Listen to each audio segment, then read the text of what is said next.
പ്രിയ ശ്രോതാക്കളെ നമസ്കാരം. ഞാൻ എൻ്റെ പ്രിയ ഗാനങ്ങൾ. ഇന്ന് ഞാൻ എൻ്റെ പ്രിയ ഗാനങ്ങളിൽ ചലച്ചിത്ര നടൻ കൊല്ലം തുളസി പങ്കെടുക്കുന്ന പരിപാടിയുടെ ആദ്യ ഭാഗം കേൾക്കാം. സ്റ്റുഡിയോയിൽ ഒപ്പം MS ആശ.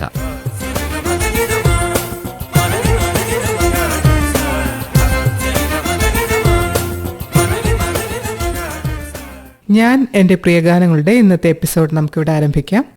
വില്ലൻ വേഷങ്ങളിലൂടെ മലയാള ചലച്ചിത്ര രംഗത്ത് പ്രശസ്തനായ അഭിനേതാവും മലയാള സാഹിത്യകാരനുമാണ് കൊല്ലം തുളസി. അദ്ദേഹത്തിന്റെ പുതിയ വിശേഷങ്ങളും ഇഷ്ടഗാനങ്ങളും നമുക്ക് ഇന്നത്തെ ഞാൻ എൻ്റെ പ്രിയഗാനങ്ങൾ പരിപാടിയിലൂടെ കേട്ടാസ്വദിക്കാം.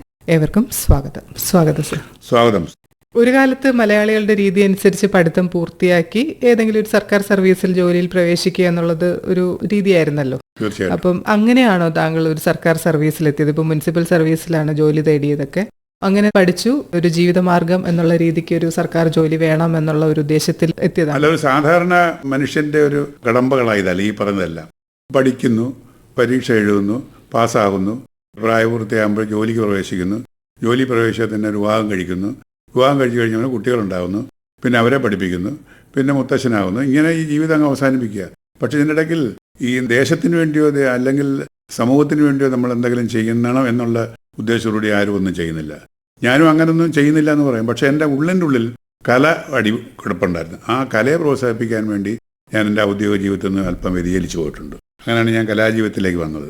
പണ്ടത്തെ കാലത്ത് പഠിച്ച് ജോലി വാങ്ങുക എന്നാലേ കുടുംബം രക്ഷപ്പെടുകയുള്ളൂ എന്നുള്ളൊരു ചിന്തയുണ്ടായിരുന്നല്ലോ. അപ്പം അതിന്റെ ഭാഗമായിട്ട് സാറ് ജോലിയിൽ എത്തിയതാണോ, അല്ല നമുക്ക് കല എന്ന് പറയുന്നത് കുട്ടിക്കാലത്തെ കൂടെ ഉണ്ടായിരുന്നോ? കലയെ മാറ്റി നിർത്തി നമ്മുടെ ഒരു ജീവിത വൃത്തി എന്നുള്ള രീതിക്ക് സർക്കാർ ജോലി? ഞാനൊരു കലാകുടുംബത്തിലാണ്. എൻ്റെ അമ്മയുടെ അച്ഛനൊക്കെ ഈ മേക്കപ്പും കർട്ടനും മൈക്ക് സെറ്റും ഒക്കെ ഉള്ള ഒരു കുടുംബത്താണ്. കലാപരമായിട്ട് അവരെല്ലാ തരത്തിലും അറിയുന്നവരാണ്. അപ്പോൾ ചെറുപ്പം മുതലേ അമ്മാവന്മാരോട് ഈ നാടകം കാണാൻ, ബാലെ കാണാനൊക്കെ പോയിരിക്കും കുഞ്ഞുനാൾ മുതലേ. എനിക്കൊരു എൻ്റെ ഒരു കൾച്ചറായിട്ട് മാറി. അങ്ങനെ ആയിരിക്കാം എനിക്കിതിനോടൊരു ആഭിമുഖ്യം വന്നത്. പിന്നെ ചെറു പ്രായത്തിൽ ഈ ക്ലബ്ബുകളായിട്ടൊക്കെ സഹകരിച്ച് ക്ലബ്ബ് നാടകങ്ങൾ പങ്കെടുക്കുക, ഏകാംഗ നാടകങ്ങൾ പങ്കെടുക്കുക, എഴുതി അവതരിപ്പിക്കുക. അങ്ങനെയൊക്കെയാണ് I happen to be in Trivandrum വിവാഹത്തോടനുബന്ധിച്ച്. അപ്പോൾ ഇവിടെ വന്നപ്പോൾ ആകാശവാണിയായിട്ട് തുടക്കം മുതലേ ഒരു ബന്ധം വന്നു. അതെനിക്ക് എൻ്റെ ജീവിതത്തിലൊരു മാറ്റമാണെന്ന് വേണമെങ്കിൽ കുറിക്കാം. 72 ഞാനിവിടെ വരുമ്പോഴും ആകാശവാണിയിലെ ഇതളുകൾ പരിപാടി കണ്ടതും കേട്ടതും പിന്നെ ചെറിയ ക്ലബ്ബുകളുടെ പരിപാടികളൊക്കെ വന്ന് അവസാനം ഇവിടെ ആഡിഷൻ നിന്നു. അങ്ങനെ ആഡിഷനിൽ നിന്ന് ഞാൻ പാസ്സായി. അങ്ങനെ നാടകങ്ങളായി. റേഡിയോ നാടകങ്ങൾ എടുക്കുമ്പോൾ തന്നെ ഞാൻ മറ്റുള്ള നാടകങ്ങൾ, ഏകാംഗ നാടകം മത്സര വിധികർത്താവായിട്ടൊക്കെ പോയി. അങ്ങനെ നാടകമായിട്ട് ബന്ധപ്പെട്ടു. അമച്ചർ നാടകത്തിൽ നിന്ന് പ്രൊഫഷണൽ നാടകത്തിലേക്ക് പോയി. പിന്നെ ദൂരദർശൻ വന്നപ്പോൾ അതിൻ്റെ നാടകത്തിലേക്ക് പോയി. അതിനൊക്കെ ശേഷമാണ് ഞാൻ സിനിമാ രംഗത്തേക്ക് വന്നത്. സിനിമാ രംഗത്ത് ഞാനിപ്പോൾ അറിയപ്പെടാനുള്ള പ്രധാന കാരണം ഈ പടിപടിയായിട്ടുള്ള എൻ്റെ ഉയർച്ചയും വളർച്ചയുമാണ്. ഒന്നിലും ഞാൻ അത്ര എക്സ്പെർട്ടുമല്ല, ഒന്നും ഞാൻ മോശമല്ല. ഇതിനിടയ്ക്ക് എഴുത്തുവാസനയുണ്ട്. അച്ഛനൊരു സാഹിത്യകാരനായിരുന്നു, സംസ്കൃത പണ്ഡിതനായിരുന്നു, സംസ്കൃത അധ്യാപകനായിരുന്നു. അച്ഛൻ്റെ ആ അഭിരുചി കുറച്ച് എനിക്ക് കിട്ടിയിട്ടുണ്ട്. ഞാൻ എഴുതുമായിരുന്നു. 10-16 ബുക്കുകൾ എഴുതിയിട്ടുണ്ട്, ആത്മകഥ എഴുതിയിട്ടുണ്ട്, നോവൽ എഴുതിയിട്ടുണ്ട്, കവിതകൾ എഴുതിയിട്ടുണ്ട്, കവിതകൾ ട്യൂൺ ചെയ്ത് പാടിയിട്ടുണ്ട്, റെക്കോർഡ് ചെയ്തിട്ടുണ്ട്, കാസറ്റ് ഇറക്കി, അങ്ങനെ എല്ലാം കൊണ്ടൊരു സാറ് നേരത്തെ സൂചിപ്പിച്ച പോലെ അച്ഛൻ സംസ്കൃത പണ്ഡിതനായിരുന്നു എന്ന് പറഞ്ഞു. അപ്പൊ അദ്ദേഹത്തിന്റെ ഒരു സ്വാധീനം എന്തായാലും മക്കളിലെ വിദ്യാഭ്യാസ കാര്യങ്ങളിലുണ്ടായിരിക്കും. തീർച്ചയായിട്ടും. താങ്കൾ ഉന്നത വിദ്യാഭ്യാസം നേടിയ ഒരാളാണ്. അപ്പൊ അന്നത്തെ കാലത്ത് ചരിത്രത്തിലൊക്കെ ബിരുദാനന്തര ബിരുദം നേടിയ ഒരാളാണ്. അപ്പൊ വിദ്യാഭ്യാസത്തിന് അത്രയും പ്രാധാന്യമുണ്ട് എന്നുള്ളത് വീട്ടിൽ നിന്ന് കിട്ടിയ ഒരു അറിവാണോ? തീർച്ചയായിട്ടും. പഠിക്കണമെന്നുള്ള മോഹം അത് എല്ലാവരിലും ഉണ്ടാവത്തില്ല. ഇപ്പൊ ഒരു കുടുംബത്തിൽ തന്നെ പഠിക്കണമെന്നുള്ള മോഹമുള്ളവരും കാണും, മടിയന്മാരും കാണും. ഇപ്പൊ എൻ്റെ സഹോദരിമാരൊന്നും SLC കൂടുതൽ അപ്പുറത്തോട്ട് പോയിട്ടില്ല. കാര്യം അന്നൊക്കെ ഈ അംഗങ്ങൾ കൂടുതലാണ്. 10ാം ക്ലാസ് പാസ്സായ പിന്നെ കല്യാണം കഴിച്ച് അയക്കുക എന്നുള്ള ഇതാണ്. അല്ല, പഠിച്ച് പാസ്സായ ജോലി മേടിക്കണം എന്നുള്ള അന്നത്തെ ചിന്തയില്ല. അതൊന്നും നമ്മുടെ കുടുംബങ്ങളിൽ ആരും ജോലിക്ക് പോയതായിട്ട് എൻ്റെ അറിവില്ല. പക്ഷേ പിൽക്കാലത്ത് കാലം മാറി. പിന്നെ എൻ്റെ മകൾ തന്നെ പഠിച്ചപ്പോഴത്തേക്ക് അവൾ എഞ്ചിനീയറിംഗ് പാസ്സായപ്പോൾ ജോലിയിലേക്ക് പ്രവേശിച്ചു. അപ്പോൾ ആ ഒരു കൾച്ചർ ഇല്ലാത്തതുകൊണ്ടാണ് അവരൊക്കെ അവിടെ കിടന്ന്. പക്ഷെ നമുക്ക് വീട് രക്ഷിക്കണം. വീടിനോട് എൻ്റെ സഹോദരങ്ങളോട് ഏറ്റവും കൂടുതൽ വല്ലാത്ത ഒരു അടുപ്പമുള്ള ഒരാളാണ്. 17ാമത്തെ വയസ്സ് ഞാൻ നാട് വിട്ടു. ഇതിനെ കുടുംബത്തെ രക്ഷിക്കണം എന്നുള്ളത് ആഗ്രഹം. എനിക്ക് വലുതാവണമെന്നില്ല. ബാംഗ്ലൂരിൽ പോയതാ ഒരു റിക്രൂട്ട്മെൻറ്റ്. പക്ഷേ റിക്രൂട്ട്മെൻറ്റ് പരാജയപ്പെട്ടു. എനിക്ക് ഇങ്ങോട്ട് വരാൻ തോന്നിയില്ല. അവിടെ കൂലിപ്പണി ചെയ്തു. പക്ഷേ അവിടുന്ന് അവസാനം എനിക്ക് ചെറിയൊരു ഇൻസിഡൻറ്റ് അവിടെ പറ്റി നാട്ടിലേക്ക് വന്നു. എഗെയിൻ ഞാൻ വീണ്ടും നാട് വിട്ടു. ഒരു കൺസ്ട്രക്ഷൻ കമ്പനിയിലൊക്കെ പോയി. അവിടുന്ന് ഞാൻ അവസാനം വേറൊരു ഇതിനകത്ത് ഞാൻ ചെന്നുപെട്ടു. അങ്ങനെ വന്നൊക്കെ ഒരുപാട് തിക്താനുഭവങ്ങളുടെ ഒരു നീണ്ട യാത്രയാണ് എൻ്റെ ജീവിതം. പക്ഷെ പലർക്കും ഒന്നും അറിയില്ല. അതല്ല, ഞാൻ എൻ്റെ ആത്മകഥയിൽ എഴുതിയിട്ടുണ്ട്. അങ്ങനെയൊക്കെയാണ് ഇപ്പോൾ ഇവിടെ എത്തിക്കിട്ടിയത്. പഠിത്തത്തിന്റെ ഇടയ്ക്ക് ഈ ബ്രേക്ക് വന്നിട്ടുണ്ടാവുമല്ലോ. പ്രീ ഡിഗ്രി കഴിഞ്ഞതിന് ശേഷം ഞാൻ പിന്നെ സർവീസിൽ കയറി ഒരുപാട് നാളുകൾ കഴിഞ്ഞതിന് ശേഷമാണ് ഡിഗ്രിയും പോസ്റ്റ് ഗ്രാജുവേഷനൊക്കെ എഴുതിയത്. അതും കറസ്പോണ്ടൻസ് കോഴ്സ് കൂടാ. സർവീസിലിരുന്നിട്ടാണ് ഇതെല്ലാം എഴുതിയെടുത്തത്. അപ്പൊ ആദ്യത്തെ സിനിമ ആമ്പൽപ്പൂവായിരുന്നല്ലോ. എങ്ങനെയാണ് ആദ്യത്തെ സിനിമയിൽ? ആക്ച്വലി ആമ്പൽപ്പൂവല്ല, ആമ്പൽപ്പൂവിന് മുമ്പ് മുഖ്യമന്ത്രി എന്ന് പറഞ്ഞാൽ 1979 അന്ന് ചുമ്മാ ഒരു ഇൻട്രസ്റ്റിന് വേണ്ടി ഒരു ഷൂട്ടിംഗ് കാണാൻ വന്നതാ ആലപ്പി അഷ്റഫിന്. അദ്ദേഹം പിന്നാണ് എന്നെ അറിയുന്നത്. ഞാൻ ആരാന്ന് അദ്ദേഹം അറിയില്ല, എനിക്കും അറിയില്ല. ഷൂട്ടിംഗ് കാണാൻ വന്നപ്പം പ്രേം നസീറുമായിട്ടാണ് എൻ്റെ ആദ്യത്തെ സീൻ എടുക്കുന്നത്. പ്രേം നസീർ മുഖ്യമന്ത്രിയാവുന്നു. ഒരു മന്ത്രിസഭ കൂടുന്നതിൻ്റെ കൂട്ടത്തിൽ ഒരു മന്ത്രിയായിട്ട് എന്നെ പിടിച്ചിരുത്തി കതറും വിട്ടു. ഡയലോഗ് ഉള്ളതായിട്ട് എനിക്കിപ്പോഴും ഓർമ്മയില്ല, ഞാനത് കണ്ടിട്ടുമില്ല, ഇപ്പോഴും കണ്ടിട്ടില്ല. അപ്പോൾ അത് കാണാൻ വന്ന് കൗതുകമായിട്ട് തോന്നി. പിന്നെ അത് കഴിഞ്ഞതിന് ശേഷം പുള്ളിയുടെ തന്നെ നിന്നിഷ്ടം എന്ന് പറഞ്ഞ സിനിമയിലെടുത്ത് ആമ്പൽപ്പൂവ് ഹരികുമാർ എൻ്റെ ഒരു കോവർക്കറായിരുന്നു. കൊല്ലം മുനിസിപ്പാലിറ്റി ജോലി ചെയ്യുമ്പോഴാണ് ഇദ്ദേഹം ആദ്യമായിട്ട് സിനിമ എടുക്കുന്നത്. അപ്പോൾ അഭിനയിക്കുന്നു. ഞാൻ പറഞ്ഞ ഡയലോഗ് ഉണ്ടേ അഭിനയിക്കാമെന്ന് പറഞ്ഞ് അയാൾ ഡയലോഗ് ഉണ്ടെന്ന് പറഞ്ഞ് അഭിനയിച്ചു. അങ്ങനെയാണ് തുടക്കം എന്ന് വേണേൽ പറയാം. അങ്ങനെ കയറി പിന്നെ പതുക്കെ ഇങ്ങനെ ഷൂട്ടിംഗ് കാണാൻ പോയതാണ്. പക്ഷെ ഭാഗ്യം കൊണ്ട് സിനിമ. അതെ, അത് ഞാൻ അക്കാര്യത്തിൽ ഭാഗ്യം തന്നെ. കാര്യം പിൽക്കാലത്ത് ഞാൻ അറിഞ്ഞത് സീനിയേഴ്സ് ആയിട്ടുള്ള ഒരുപാട് നടന്മാരുടെ ചരിത്രം അറിയുമ്പോഴാണ് അവർ വർഷങ്ങളായിട്ട് മദ്രാസിൽ പോയി കിടന്ന് കഷ്ടപ്പെട്ട് ബുദ്ധിമുട്ടി പട്ടിണി കിടന്ന് ദുരിതങ്ങൾ അനുഭവിച്ചൊക്കെയാണ് അവർ കാലത്ത് നാടകം. ഇപ്പോൾ ജനാർദ്ദ ചേട്ടൻ്റെ കാര്യങ്ങൾ, പ്രതാപേന്ദ്രൻ്റെ കാര്യങ്ങൾ. എനിക്കേറ്റ ഏറ്റവും വലിയ ഭാഗ്യം ഞാൻ ശരിയായിട്ട് നടനായി തീർന്ന് ഈ ഇതിലാണ് വന്ന് പെട്ടത്. CBIയുടെ ഒരു കുറിപ്പ് ആഗസ്റ്റ് 1 ഈ സിനിമയിലേക്ക് ഞാൻ നടനായിട്ട് എസ്റ്റാബ്ലിഷ് നായകനാകുന്നത്. അവരുടെയൊക്കെ ഇമ്പോർട്ടൻസ് ഉള്ള അതേ റോളാണ് എനിക്ക് കിട്ടിയത്. KPSC സണ്ണി, പ്രതാപേന്ദ്രന്, ജനാർദ്ദനേട്ടന്, പിന്നെ ബാലങ്കെ നായർ, മാമുക്കോയ, CI പോള്. പക്ഷെ അതിനകത്ത് എല്ലാവരും മരിച്ചുപോയി. ഇപ്പം നമ്മുടെ ജനാർദ്ദനേട്ടൻ മാത്രമേ ഉള്ളൂ, പിന്നെ ഞാനും. കൊതുക് നാണപ്പനൊക്കെ എനിക്ക് വലിയ ഗുരുക്കന്മാരവരൊക്കെ ഒരുപാട് നല്ല കാര്യങ്ങൾ എനിക്ക് പറഞ്ഞു തന്നിട്ടുണ്ട്. ഇപ്പോ ഏകദേശം ഒരു 300-നകത്ത് സിനിമകളിൽ അഭിനയിച്ചിട്ടുണ്ട്.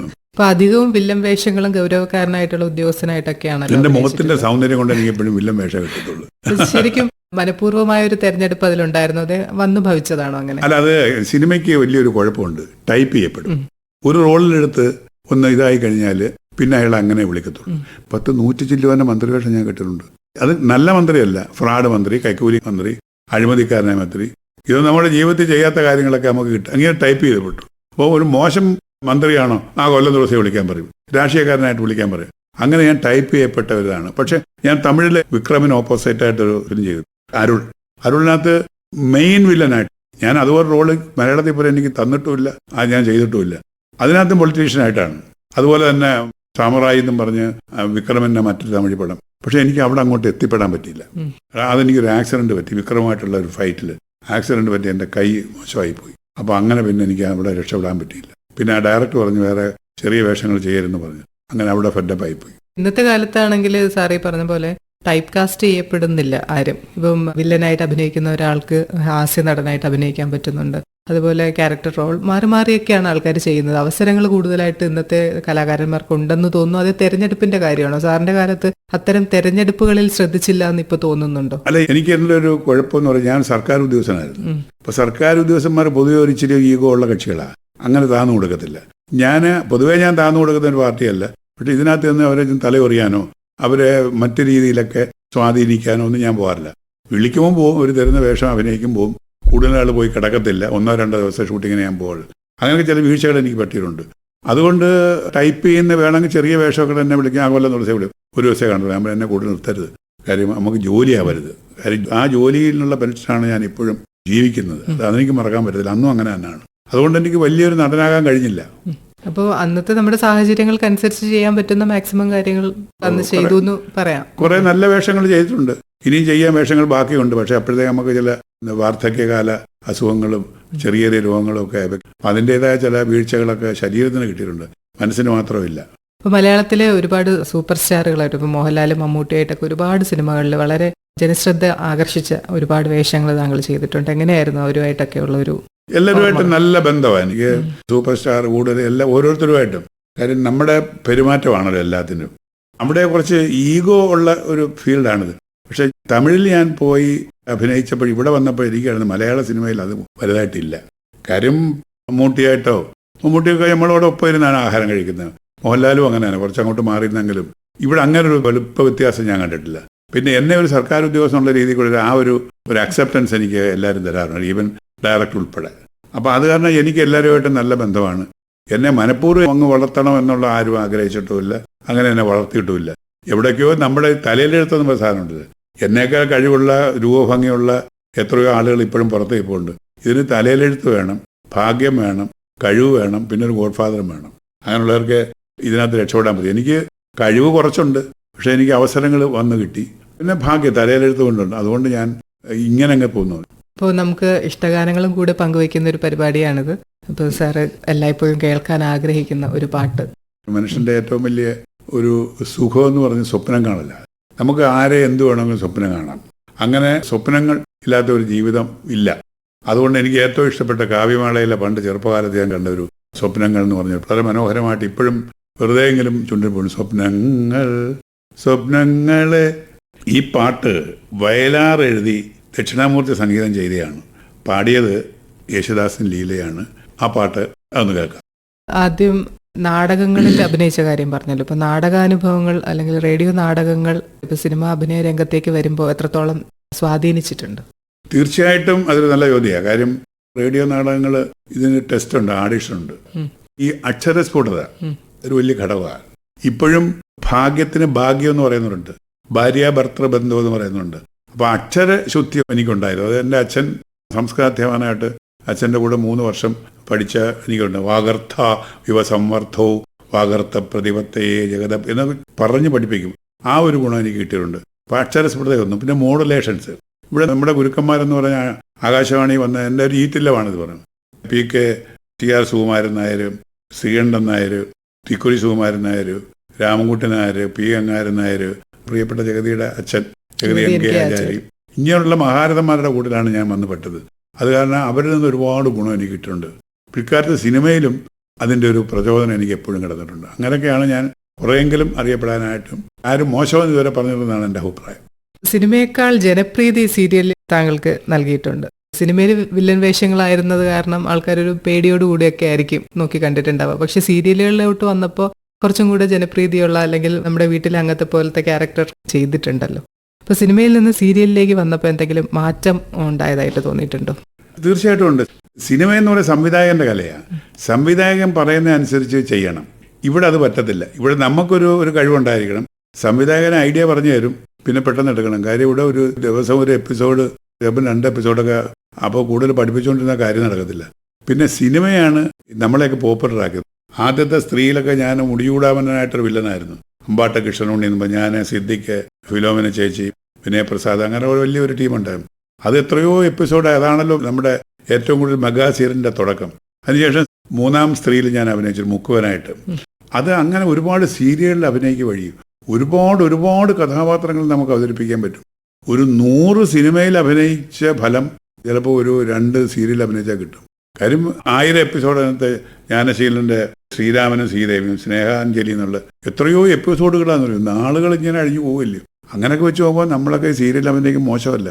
സീരിയൽ അഭിനയിക്കുന്നവർ വ്യത്യസ്തമായ ഒരുപാട് കഥാപാത്രങ്ങളെ അഭിനയിക്കാറുണ്ട്. ഭാഗ്യം കിട്ടാറുണ്ട്, അംഗീകാരം കിട്ടാറുണ്ട്. നമുക്ക് അതിലൂടെ വളരാൻ സാധിക്കുന്നുണ്ട്. കൂടുതൽ പ്രേക്ഷക ശ്രദ്ധ പിന്നെ ദിവസവും വീടുകളിൽ എത്തുകയാണല്ലോ. ദിവസവും വീടുകളിൽ സ്ത്രീയിലൊക്കെ അഭിനയിക്കുമ്പോൾ ഈ മത്സ്യം വിറ്റ് കൊണ്ടുവന്ന പെണ്ണുങ്ങളൊക്കെ 6 മണിക്ക് മുമ്പേ വീട്ടിലെത്തും. കാര്യം അവർക്ക് കാണുക. അത്ര കണ്ട് മനുഷ്യനെ പിടിച്ചു നിർത്തിയാണ് ഈ സീരിയൽ. ലേലം എന്ന സിനിമയിലെ അഭിനയത്തിന് ഫിലിം ക്രിറ്റിക്സ് അവാർഡ് മികച്ച സഹനടനുള്ള അവാർഡായിരുന്നു. ഏറ്റവും നല്ല സീരിയൽ നടനുള്ള ക്രിറ്റിക്സ് അവാർഡ് എനിക്ക് കിട്ടിയിട്ടുണ്ട്. കടമറ്റത്ത് കത്തുന്ന ഒരു മന്ത്രവാദിയായിട്ട് ഒരു പ്രോജ്വലമായ ഒരു വേഷമാണ്.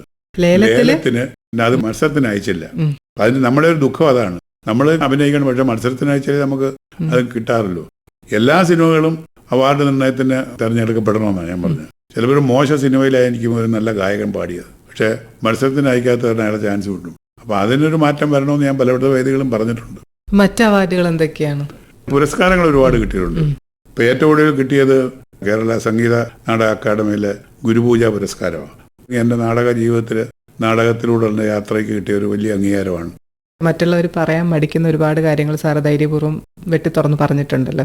ഇങ്ങനെ പ്രതികരിച്ചിട്ടുള്ള ഒരാളെന്നുള്ള നിലയ്ക്ക് താങ്കൾക്ക് അതിൻ്റെ പേരിൽ അവസരങ്ങൾ കുറയുമോ, അല്ലെങ്കിൽ നമ്മളെ ആൾക്കാർ വേറൊരു രീതിയിൽ കാണുമോ എന്നുള്ളൊരു ഭയമൊന്നും ഉണ്ടായിരുന്നില്ലേ അന്നത്തെ കാലത്ത്?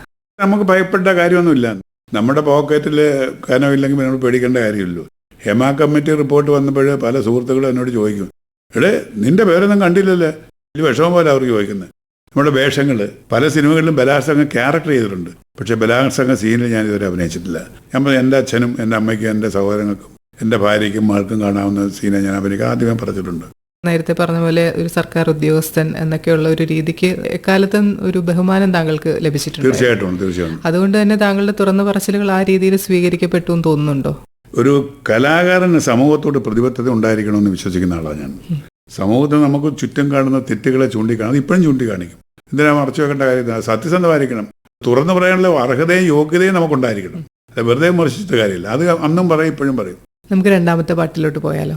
എൻ്റെ മനസ്സിൽ എപ്പോഴും വിഷമമുള്ള പാട്ടുകളാണ് എനിക്കിഷ്ടം. എന്താണെന്നറിയോ? അങ്ങനെ വിഷമമുള്ള ഒരു പാട്ടാണ് ഞാൻ പലപ്പോഴൊക്കെ ആലോചിച്ചത്. വാഗപ്പൂ മരം ചൂടും എന്നും പറഞ്ഞൊരു പാട്ടുണ്ട്. അനുഭവം എന്നുള്ള പടത്തിൽ A.T. ഉമ്മർ സംഗീതം ചെയ്ത് വിച്ചു തിരുമല എഴുതി യേശുദാസ് പാടിയ ഒരു മനോഹരമായ ഒരു പാട്ട്. അതൊന്ന് കേൾക്കാം. വിഷമഘട്ടത്തിലേക്ക് പാട്ട് കേൾക്കുന്നതിനെ കുറിച്ചൊക്കെ സംസാരിച്ചു. ഇപ്പോൾ വ്യക്തിജീവിതത്തിൽ ചില അധ്യായങ്ങൾ വിഷമകരമായി വന്ന് ഭവിച്ചത് സാർ പറഞ്ഞിട്ടുണ്ടല്ലോ. അപ്പോൾ എങ്ങനെയാണ് ആ ഒരു സമയങ്ങളൊക്കെ നേരിട്ടത്? ഇപ്പം ഞാൻ പറയാറുണ്ട്, ഈ അച്ഛന്മാർ, മാതാപിതാവ് എന്നുള്ള മാതാവിനെ എപ്പോഴും പറയുന്ന ഒരു കാര്യമുണ്ട്. എന്താ? 10 മാസം ചുമന്ന് പെറ്റ ഒരു കണക്ക് അവരെപ്പോഴും പറയും. പക്ഷേ 10 മാസമായി അമ്മ ചുമക്കുന്നുണ്ട്. ബാക്കിയുള്ള കാലം മൊത്തം ചുമക്കുന്ന ആ അച്ഛനെ കുറിച്ച് അറിയുന്നില്ല. ആ അച്ഛൻ്റെ വേദനകൾ അറിയുന്ന. അച്ഛൻ കരയാറില്ല, അച്ഛൻ ഉള്ളിൽ ഒതുക്കാറേ ഉള്ളു. അച്ഛൻ കിടന്ന് കഷ്ടപ്പെടുന്ന പറയാറില്ല. എപ്പോഴും ഈ അമ്മയുടെ ഒരു അക്കൗണ്ടിൽ കൂടാണ് എല്ലാം പോകുന്നത്. അതുകൊണ്ട് അച്ഛന്മാർക്ക് വേണ്ടി വാദിക്കുക, പ്രത്യേകിച്ച് പുരുഷന്മാർക്ക് വേണ്ടി വാദിക്കുന്ന ഒരു സമയം ഇവിടെ തന്നിരിക്കാം. അവിടെ ഒരു ചിന്ത എനിക്കെപ്പോഴും ഉണ്ട്. പുരുഷന്മാർക്കൊരു വേദിയില്ല. ഈ സ്ത്രീ പീഡനം തന്നെ പുരുഷ പീഡനമുണ്ട്. എന്തുകൊണ്ട് അതിന് ഇത് കൊടുക്കുന്നില്ല? അത്തരത്തിൽ വ്യക്തിപരമായിട്ടുള്ള ബുദ്ധിമുട്ടുകൾ നേരിടുന്ന ഒരുപാട് ആൾക്കാർ സാറിന്റെ ഈ പരിപാടി കേട്ടുകൊണ്ടിരിക്കുന്നുണ്ടായിരുന്നു. തീർച്ചയായിട്ടും. അപ്പൊ അവരോടൊക്കെ നമുക്ക് പറയാൻ എന്താണുള്ളത്?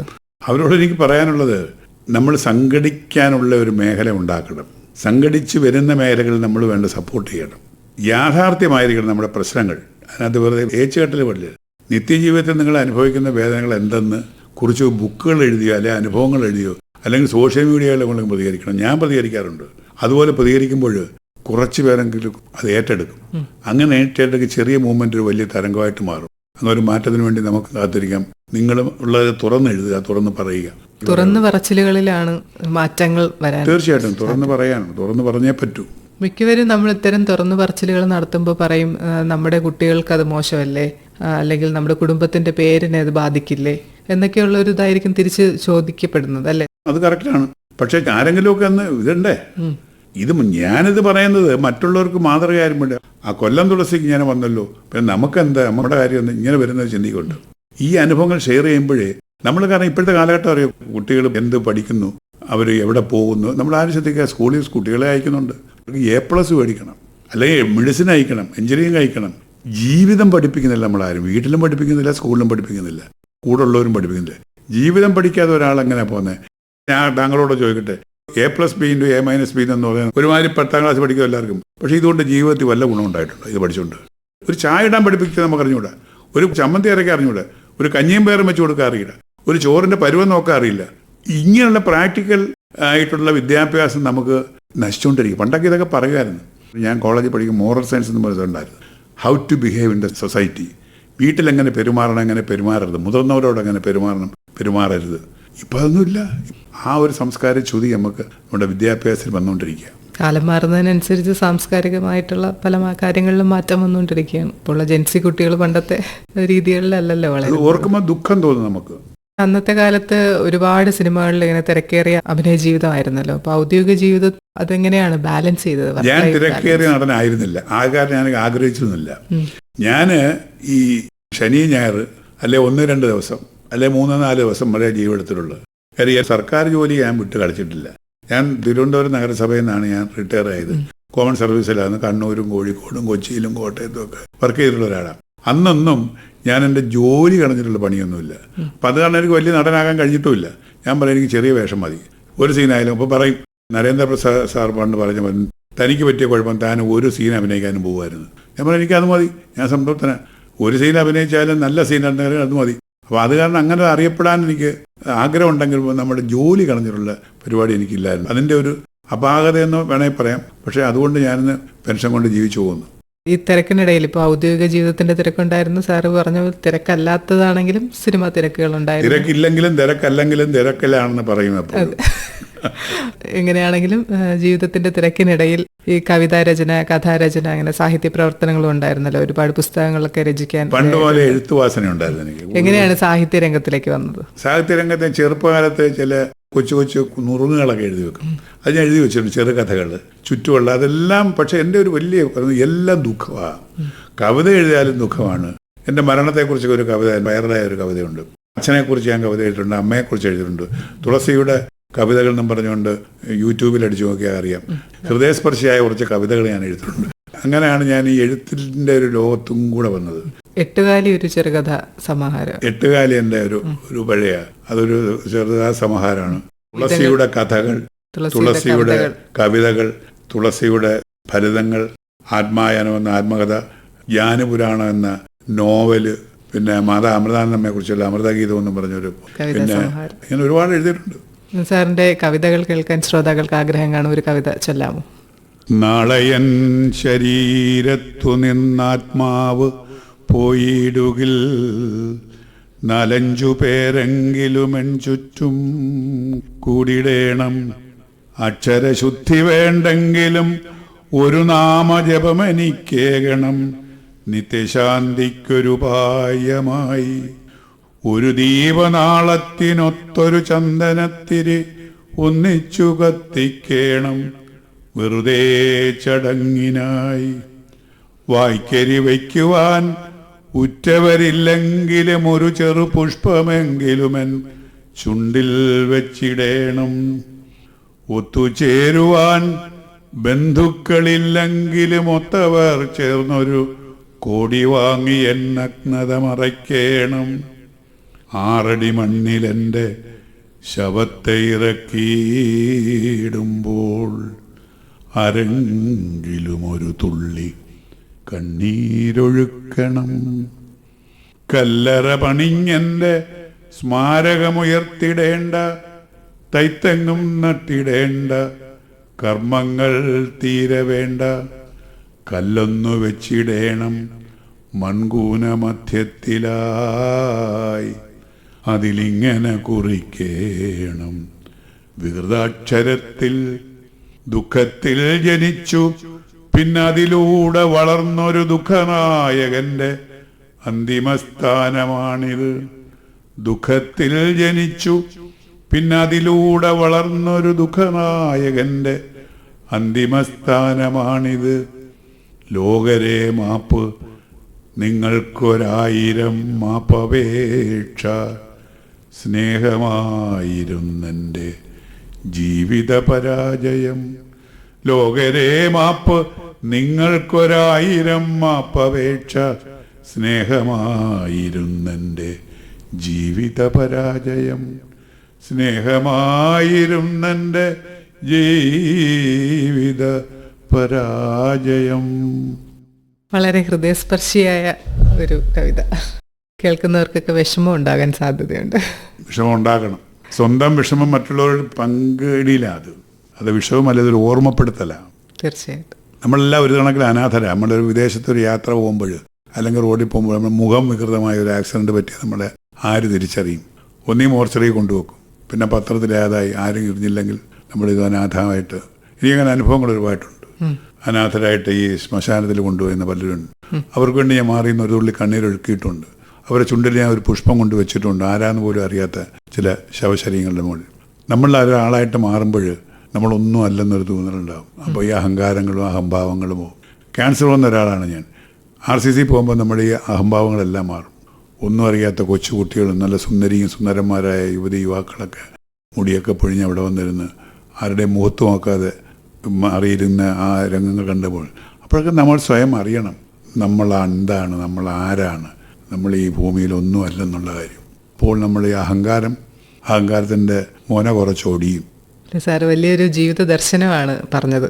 കാരണം നമ്മൾ എത്രയൊക്കെ മാളിക മുകളിൽ ഏറിയാലും ചില സത്യങ്ങൾ അംഗീകരിച്ചുകൊണ്ട് ജീവിക്കുക എന്ന് പറയുന്നത് നമ്മളോട് ചെയ്യേണ്ടുന്ന ഒരു നീതിയുടെ ഭാഗമായിട്ട് ഉള്ളൊരു കാര്യമാണ്. ഇപ്പോൾ മരണത്തെക്കുറിച്ച് മനസ്സിലാക്കുക, രോഗങ്ങൾ, പല സമയങ്ങളിലും ഇത്തരം കാര്യങ്ങൾ നമ്മൾ സംസാരിക്കുന്നത് നമുക്കൊരു രോഗം, ദുഃഖം, ദുരിതം, മരണം, വിയോഗം ഇതൊക്കെ വരുന്ന സമയത്താണ് നമ്മൾ ഇതിനെക്കുറിച്ച് ചിന്തിക്കുന്നത്.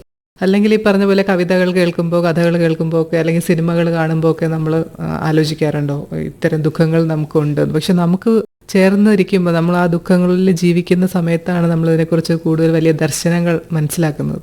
യഥാർത്ഥത്തിൽ ദുഃഖമല്ലേ ഒരു സുഖം. ഒരിക്കലും തിരിച്ചു വരാത്ത മരിച്ചുപോയ മകനെ കാത്തിരിക്കുന്ന ഒരു അമ്മയുടെ ഒരു കഥയുണ്ട്, വെയിറ്റിംഗ് ഫോർ ദ ഗോത്തോ എന്ന് പറഞ്ഞു. ഒരിക്കലും തിരിച്ചു വരില്ലെന്നറിയാം. ആ മകൻ്റെ കുഴിമാടത്തിൽ നോക്കിയിരുന്നുകൊണ്ട് ഈ അമ്മ ഒരു ദിവസമല്ല, പല ദിവസങ്ങളല്ല, ഇങ്ങനെ ദിനരാത്രങ്ങൾ ഇങ്ങനെ മാസങ്ങളായിട്ട് കഴിച്ചുകൂടി അവസാനം അമ്മയും ആ ശവമാടത്തിൻ്റെ മുകളിൽ ഒന്നറിയാതെ ലയിച്ചു ചേരുന്ന യാഥാർത്ഥ്യത്തിൻ്റെ അടിസ്ഥാനമാക്കിയിട്ടുള്ള ഒരു നോവലാണെന്നാണ് ഞാൻ മനസ്സിലാക്കുന്നത്. നഷ്ടപ്പെട്ടതിനെക്കുറിച്ച് ഓർത്തിരിക്കുക, അതൊരു സുഖമാണ്. ഞാൻ എൻ്റെ നഷ്ടസ്വർഗങ്ങളെക്കുറിച്ച് ആലോചിച്ചാണ് സന്തോഷം കൊള്ളുന്നത് ഇപ്പോഴും. എല്ലാം നഷ്ടപ്പെട്ടു എന്ന് വെച്ചാൽ ഒന്നും നഷ്ടപ്പെട്ടിട്ടില്ല, എന്നാൽ എല്ലാം നഷ്ടപ്പെടുകയും ചെയ്തു. അവനവൻ്റെ കയ്യിൽ എപ്പോഴും ഒരു പിടി ഉണ്ടായിരിക്കണം, അല്പം പണസാധ്യത ഉണ്ടായിരിക്കണം. ഇപ്പോഴത്തെ കാലം അതാണ്. അവനവൻ്റെ ജീവിതമാണ് ഫസ്റ്റ്. നമ്മളൊക്കെ നമ്മുടെ മക്കൾക്ക് വേണ്ടി ജീവിക്കും, പിന്നെ കൊച്ചുമക്കൾക്ക് വേണ്ടി ജീവിക്കും, നമുക്ക് വേണ്ടി ജീവിക്കുന്നില്ല. ആ ഒരവസ്ഥ ഇപ്പോഴത്തെ പുതിയ തലമുറയിൽപ്പെട്ട മുതിർന്ന ആളുകൾ മനസ്സിലാക്കണം. നിങ്ങൾ ഇനിയെങ്കിലും നിങ്ങൾക്ക് വേണ്ടി ജീവിക്കുക, നിങ്ങൾക്ക് വേണ്ടി കരുതുക, നിങ്ങൾക്ക് വേണ്ടി സന്തോഷം കണ്ടെത്തുക, നിങ്ങൾക്ക് ഇഷ്ടപ്പെട്ട യാത്ര ചെയ്യുക, നിങ്ങൾക്ക് ഇഷ്ടപ്പെട്ട ഭക്ഷണം കഴിക്കുക, നിങ്ങളുടെ സഹധർമ്മിണിയോ അല്ലെങ്കിൽ സഹചാരിയോ ഉണ്ടെങ്കിൽ അവരുമായിട്ട് യാത്ര ചെയ്യുക, അവരുമായിട്ട് നേരം പോക്ക് പറഞ്ഞിരിക്കുക. ഈ ഇതിൻ്റെ ശ്രോതാക്കളോട് എനിക്ക് പറയാനുള്ള അതാണ്. നമുക്ക് അടുത്ത പാട്ടിലേക്ക് പോയാലോ? വീണ പൂവിനകത്ത് എനിക്ക് വിദ്യാരമാഷ ഭയങ്കര ഇഷ്ടമാണ്. കൽപ്പാന്ത കാലത്തോളം, കണ്ണും നട്ട് കാത്തിരുന്നിട്ടും, എനിക്ക് ഒരുപാട് പാട്ടുകളുണ്ട്. ശ്രീകുമാരൻ തമ്പി സാറിൻ്റെ നഷ്ടസ്വർഗങ്ങളെ എന്നുള്ള പാട്ട് നമുക്കൊന്ന് കേൾക്കാം. യേശുദാസ് പാടിയ ഒരു മനോഹരമായ ഒരു പാട്ട്. സാറിന്റെ കുറെ കാലം മുന്നേ ഉള്ള അഭിനയം വെച്ച് നോക്കുമ്പോൾ ഇപ്പോൾ ഉള്ള സിനിമ ഒരുപാട് മാറിയില്ലേ? ഇപ്പൊ ന്യൂ ജനറേഷൻ സിനിമകൾ എന്നൊക്കെ പറയുമ്പോൾ പണ്ടത്തെ സിനിമകൾക്ക് ഒരു ലക്ഷ്യമുണ്ട്, ഒരു മോറൽ ഉണ്ട്, അതിനൊരു ഗുണപാഠമുണ്ട്, നമുക്ക് എന്തായാലും ഉൾക്കൊള്ളാൻ കഴിയും, ഒരു കഥയുണ്ട്. ഇപ്പം കഥയില്ലായ്മയുടെ കഥയാണ്. കാര്യം ഒരു സംഭവം മതി ഒരു കഥയാക്കാം, എന്റർടൈൻമെന്റ് എന്നുള്ള രീതിയിൽ കൂടെ അത് മതി. നമുക്ക് 2-2.5 മണിക്കൂറെ പോയിരുന്ന് കാണുക, മനസ്സിന്റെ വിഷമങ്ങളിൽ നിന്നൊക്കെ മാറി ആസ്വദിക്കുക, അത് മതി. പക്ഷെ വികൃതമായ ചില പടങ്ങൾ വരാറുണ്ട്, സെക്സ് ഓറിയന്റ് ആയിട്ടുള്ളത്, അല്ലെങ്കിൽ യാതൊരു വിശേഷവും ഇല്ലാത്ത, ഒരു ഗുണപാഠങ്ങളും തരാത്ത അങ്ങനെയുള്ള പടങ്ങൾ, അതുപോലെ നാലേ പൊട്ടുന്നുമുണ്ട്. വളരെ അപൂർവമായിട്ടേ പടങ്ങൾ ഇപ്പോൾ വിജയിക്കുന്നുള്ളൂ. ബിഗ് ബഡ്ജറ്റ് പടങ്ങൾ എന്നൊക്കെ പറഞ്ഞ പടങ്ങളൊക്കെ ഉണ്ട്. ഇപ്പോഴത്തെ ഈ സംവേദനക്ഷമത മാറിയിട്ടുണ്ട്, ആസ്വാദനക്ഷമത മാറിയിട്ടുണ്ട്. ഇപ്പം കുട്ടികൾക്ക് തന്നെ ഏതാ നല്ലതെന്ന് ഏതാ ചീത്തയെന്ന് അറിയില്ല. അത് വെച്ച് നോക്കുമ്പോൾ പഴയ സിനിമകളാണ് നല്ലതെന്ന് ഞാൻ പറയും, പഴയ പാട്ടുകളാണ് നല്ലതെന്ന് പറയും, പഴയ നടീനടന്മാരാണ് നല്ലതെന്ന് ഞാൻ പറയും. ഇപ്പോഴത്തേക്ക് വേറെ വ്യത്യാസമാണ്. നമ്മളിപ്പം അതിനോടനുസരിച്ച് നീങ്ങുക മാത്രമേ നിർവാഹമുള്ളൂ. അങ്ങനെ പോട്ടെ. അപ്പൊ ഇനി അഭിനയിച്ചിട്ട് പുറത്തു വരാനുള്ള സിനിമകൾ? ഇതുവരെ അഭിനയിച്ചതിൽ അവസാനത്തെ കളങ്കാവല. പിന്നെ ഒരു പടമുണ്ട്, അത് ഒരു കുരുക്കി കിടക്കുന്നു. ആ പടത്തിന്റെ പേര് തന്നെ കുരുക്കുന്ന. ഒരു പോലീസ് ഡയറി എന്നും പറഞ്ഞൊരു പടമുണ്ട്. പിന്നെ ആരും പറയാത്ത കഥയെന്നും പറഞ്ഞുകൊണ്ട് 2 സിനിമകൾ പുറത്തു വരാനുണ്ട്. അത് വലിയ സിനിമകളൊന്നുമല്ല, കുഞ്ഞു സിനിമകളാണ്. അപ്പോൾ സൗഹൃദങ്ങൾ ഒരുപാട് ഉണ്ടായിരിക്കുമല്ലോ. ഇപ്പൊ സൗഹൃദങ്ങൾ എങ്ങനെയാണ് സാർ നോക്കിക്കാണുന്നത്? ഒരു മനുഷ്യന്റെ ജീവിതത്തിലെ ഏറ്റവും വലിയ സമ്പത്ത് എന്ന് പറയുന്നത് സൗഹൃദമാണ്. സൗഹൃദങ്ങൾ അവനെ പലതരത്തിലും രക്ഷിക്കുന്നതും ശിക്ഷിക്കുന്നതും. എൻ്റെ കുട്ടിക്കാലത്ത് ഒന്നിച്ച് പഠിച്ച കുട്ടികൾ ഇന്ന് എന്നോട് ഒരു ദിവസം ഒരിക്കൽ അല്ലെങ്കിൽ ആഴ്ച ഒരിക്കലെങ്കിലും വിളിക്കാറുണ്ട്, ലോഹ്യം പങ്കിടാറുണ്ട്. അതിൻ്റെ സുഖമൊന്ന് പറയാം. ആ സൗഹൃദത്തിൻ്റെ എന്തെങ്കിലും പ്രശ്നം ഉണ്ടെങ്കിൽ നമ്മൾ സുഹൃത്തിനോട് പറയാം. നമ്മളൊരു കൊലപാതകം ചെയ്തു, അബദ്ധത്തിൽ കൊലപാതകം പറ്റി, അത് ഭാര്യയോടെ ഭർത്താവിനോടോ മക്കളോട് പറയാൻ പറ്റത്തില്ല, അവർ ഒറ്റപ്പെടുത്തും. നേരെ നമ്മൾ സുഹൃത്തിനോട് പറയാം, ഒരുപക്ഷെ അവരതിന് പരിഹാരം കാണും. അപ്പോൾ സുഹൃത്തുക്കളാണ് ഏറ്റവും വലിയ സമ്പത്ത്. 1-ാം ക്ലാസ് പോലും പഠിക്കുന്ന കുട്ടികളെ നിങ്ങൾ ഓർക്കണം, പരിചയപ്പെടണം, ഓർമ്മ പുതുക്കണം. അതൊരു സുഖമുള്ള, നൊമ്പരപ്പെടുത്തുന്ന ഓർമ്മകൾ തന്നെയായിരിക്കും. സൗഹൃദത്തിനെ കുറിച്ച് പറയുമ്പോൾ പണ്ട് സാറിന്റെ കൂടെ അഭിനയിച്ചിരുന്ന ഒരുപാട് ആൾക്കാരെ സന്തോഷത്തോടെ സാമ്പത്തികമായിട്ടൊക്കെ വളരെ നല്ല രീതിയിൽ ജീവിക്കുന്ന ആൾക്കാരുണ്ടായിരിക്കും. അതുപോലെ തന്നെ ബുദ്ധിമുട്ടുന്ന ആൾക്കാരുണ്ടായിരിക്കും, ആരോഗ്യപരമായിട്ടുള്ള പ്രശ്നങ്ങളുള്ളവരും ദുരിതം അനുഭവിക്കുന്നവരൊക്കെ ഉണ്ടായിരിക്കും. അപ്പോൾ ഇങ്ങനെ കാണുമ്പോൾ എന്താണ് സാറ് തോന്നാറ്? സന്തോഷമായിരിക്കുന്നവർ ഓക്കെ, സന്തോഷം. ഇപ്പം ദുഃഖത്തിലൊക്കെ ജീവിക്കുന്ന ആൾക്കാരെ കാണുമ്പോൾ നമ്മൾ അവരുടെ കൂടെ സമയം സ്പെൻഡ് ചെയ്യുക, അല്ലെങ്കിൽ അവരുടെ കേൾക്കാനുള്ളത് കേൾക്കുക എന്നൊക്കെയുള്ളത് നമുക്ക് ചെയ്യാൻ പറ്റുന്നതിലൊരു പരിമിതിയൊക്കെ കാണുമല്ലോ. അപ്പോൾ അവരെ നമുക്ക് സഹായിക്കാൻ പറ്റുന്നില്ലല്ലോ എന്നൊക്കെ തോന്നി വിഷമിക്കുന്ന സാഹചര്യങ്ങളൊക്കെ ഉണ്ടായിട്ടില്ലേ? സത്യം പറയാൻ എനിക്ക് സിനിമയിൽ അത്ര വലിയ ഗാഠമായ ഒരു സൗബന്ധമില്ല. അവരിന്ന് അഭിനയിക്കുന്നു, ഇനി പോരുന്നു. പിന്നെ വല്ലപ്പോഴും ഒരിക്കലും കാണുമ്പോൾ, അമ്മയുടെ മീറ്റിങ്ങിന് കാണുമ്പോൾ, അല്ലെ ആത്മായുടെ മീറ്റിങ്ങിന് കാണുമ്പോൾ ഒരു ഹലോ പറയുന്നു, ചിരിക്കുന്നു, ഷേക്കാൻ്റെ കൂടെ, അത്രയേ ഉള്ളൂ. ഇതൊരു തൊഴിലായിട്ട് ഞാൻ സ്വീകരിച്ചിട്ടില്ലല്ലോ. നമ്മൾ ചെല്ലുന്നു, 1 ദിവസം 2 ദിവസം അഭിനയിക്കുന്നതിന് പോരുന്നു. നമ്മൾ സീരിയൽ വന്നതിന് ശേഷം മാസങ്ങളോളം ചില സുഹൃത്തുക്കളുമായിട്ട് ഇടവഴിയുണ്ട്. അവരുടെ കുറിച്ചുള്ള നല്ല ചിന്തകളുണ്ട്. ഞങ്ങൾ 22 മണിക്കൂർ വരെയൊക്കെ ഒരു ദിവസം വേണ്ടി പ്രവർത്തിച്ചു. ആ ഒരു കാലം ഉണ്ടായിരുന്നു. അപ്പം അങ്ങനെ ഒരു ഗാഠമായ സ്നേഹബന്ധം ഈ രംഗത്തില്ല. പക്ഷേ എനിക്ക് ഒരു അനുഭവമുണ്ട്. ഇതിനകത്തുനിന്ന് ഒരുപാട് പേര് അന്നത്തെ വരുമാനം മുതലായി സൂക്ഷിക്കാതെ അനാവശ്യ കാര്യങ്ങൾക്ക് വേണ്ടി ചെലവാക്കി നശിച്ചിട്ടുണ്ട്. അങ്ങനെ കുറേ വ്യക്തിത്വങ്ങളെ എനിക്കറിയാം, പേര് പറയുന്നില്ല. അത് ഇതിൻ്റെ ഒരു അപച്യുതിയാണ്. നേരെ മറിച്ച് ഇതുകൊണ്ട് കോടാനുകോടികൾ ഉണ്ടാക്കിയവരുമുണ്ട്. ഇപ്പം കമ്പയർ ചെയ്യുമ്പോഴേ ഇവിടുത്തെ നായക നടന്മാരൊക്കെ എന്ന് പറഞ്ഞാൽ അവരൊക്കെ എവിടെയോ നിൽക്കുകയാണ്. അതിൻ്റെ എത്രയോ ഒരു അംശത്തിന് താഴെ നിൽക്കുന്ന ഞങ്ങളെപ്പോലുള്ള നടന്മാർ. അപ്പോൾ ആ ഒരു ഏറ്റക്കുറച്ചിലുണ്ട്. പക്ഷേ എങ്കിലും ഈ സംഘടനകൾ വഴി എല്ലാവരെയും സഹായിക്കാറുണ്ട്. അങ്ങനെ ഒരു കൂട്ടം കൂടാറുണ്ട്, ഓർമ്മകൾ പങ്കിടാറുണ്ട്, ഓർമ്മ പുതുക്കാറുണ്ട്. അതൊരു സുഖമുള്ള ഒരു ഓർമ്മകളാണ്. അത് മാത്രമേ നമുക്കൊരു മുതലായിട്ടുള്ളൂ. നമുക്ക് അടുത്ത പാട്ടിലോട്ട് പോയാലോ? ശ്രീകുമാരൻ തമ്പി സാർ എൻ്റെ ഒരു വലിയ ദൗർബല്യമാണ്. അദ്ദേഹത്തിൻ്റെ എല്ലാ പാട്ടുകളും ഞാൻ കേൾക്കാറുണ്ട്, ആസ്വദിക്കാറുണ്ട്, വിലയിരുത്താറുണ്ട്. അതിനകത്ത് വേദാന്തമുണ്ട്, തത്വചിന്തയുണ്ട്, എന്നാലോ ആത്മനിർവൃതിയുടെ ചില ഭാഗങ്ങളുമുണ്ട്. നല്ല പ്രണയഗാനങ്ങൾ അദ്ദേഹം എഴുതാറുണ്ട്, നല്ല ഭാവഗീതങ്ങൾ എഴുതാറുണ്ട്. അത്തരത്തിൽ നമ്മുടെയൊക്കെ ജീവിതവുമായിട്ട് ബന്ധപ്പെട്ട ഒരു അനുഭവ സാക്ഷ്യമാണ് ബന്ധുവാരു ശത്രുവാരു എന്നുള്ള പാട്ട്. ശരിയല്ലേ? നമുക്ക് ബന്ധുവാര് ശത്രുവാര്, ബന്ധനം നോവറിയും കിളിമകളെ ചൊല്ലു ബന്ധുവാര് ശത്രുവാര്. ബന്ധുക്കളാണോ ശത്രുക്കൾ, ശത്രുക്കളാണോ ബന്ധുക്കൾ, നമ്മളെപ്പോഴും സംശയിക്കാറുണ്ട്.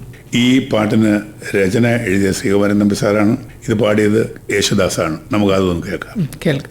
അപ്പോൾ ഇതുവരെ അഭിനയിച്ച കഥാപാത്രങ്ങളിൽ ഏറ്റവും ഇഷ്ടപ്പെട്ട കഥാപാത്രം അങ്ങനെ ഏതെങ്കിലും കഥാപാത്രം ഉണ്ടോ? അല്ലെങ്കിൽ കുറച്ചുകൂടെ നന്നായിട്ട് വേറൊരു രീതിയിൽ പെർഫോം ചെയ്യാമായിരുന്നു എന്ന് വിചാരിക്കുന്ന കഥാപാത്രങ്ങളുണ്ട്? അല്ല, അത് ഓരോ നടനും ഒന്ന് അഭിനയിച്ച് കഴിയുമ്പോൾ മാറി നിന്ന് ചിന്തിക്കട ഇതിനെയും കുറച്ചുകൂടെ നന്നാക്കാമായിരുന്നല്ലോ ചിന്തിക്കാറുണ്ട്. പക്ഷെ അത് സിനിമയിൽ അത് പറ്റത്തില്ല. നാടകത്തിലാണെങ്കിൽ അടുത്ത സ്റ്റേജിൽ അത് ചെയ്യാം. സിനിമയിൽ അത് പറ്റത്തില്ല. അത് സിനിമ ചിലപ്പോൾ നമ്മുടെ ഉള്ളിലിരിക്കുന്ന അതുപോലെ പ്രസന്റ് ചെയ്യാൻ ചിലപ്പോൾ സംവിധായകൻ സമ്മതിക്കത്തില്ല.